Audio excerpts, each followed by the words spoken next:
ఓం శ్రీమాత్రే నమః.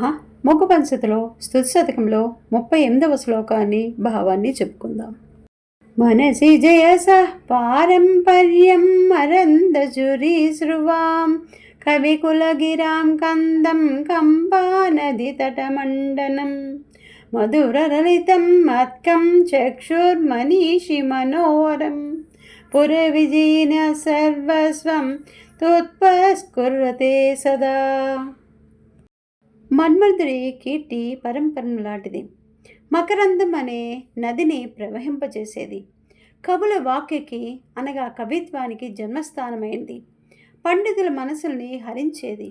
మధురమైంది, లలితమైనది అయిన పరమేశ్వరుడు సర్వస్వం అయిన కామాక్షిదేవి నా కళ్ళకి ఎప్పుడు సాక్షాత్కరిస్తుందో కదా. ఓం శ్రీమాత్రే నమః.